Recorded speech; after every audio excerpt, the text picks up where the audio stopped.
โอ้สาวเสียงควงสาวบ้านเฮา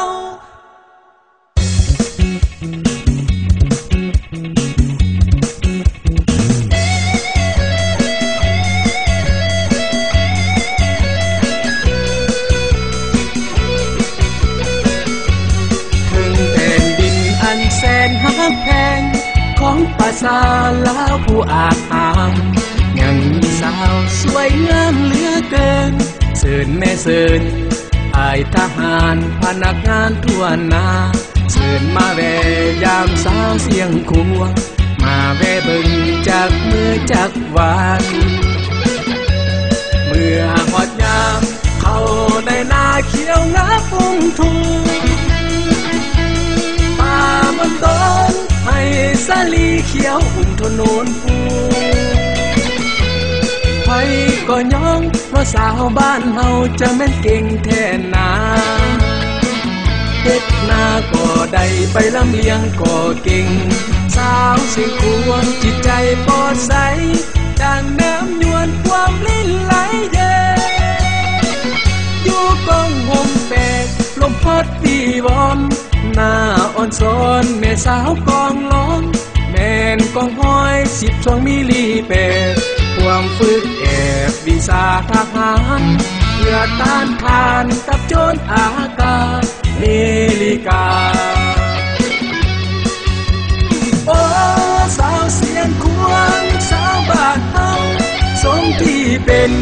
หญิงหนุ่มลาวที่ละอาจหารสมเป็นลูกหลานของภาษาโซเหมือนนกแอ่นบินเกิดทั่วเมืองลาวหน้าฮักแท้แม่สาวเสียงควงหน้าสวยๆตาดำๆข้อกลมขิงบานตาไฟเอิญยิ้มแย้มแจ่มใสความก้าวไป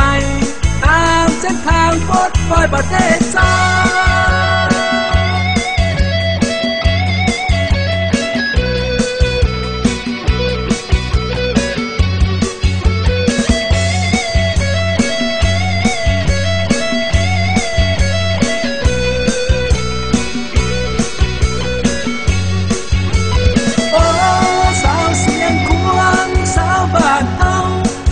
ที่เป็น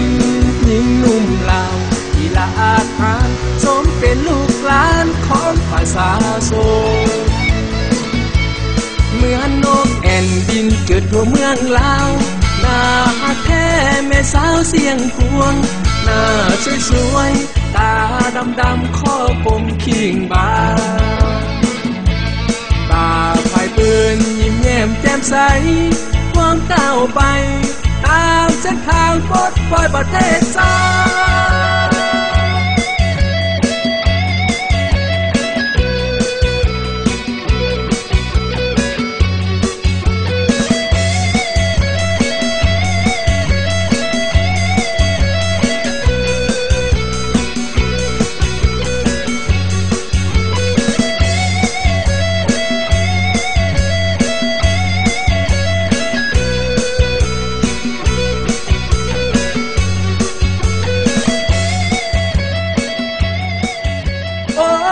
สาวเสียงควงสาวบ้านเฮา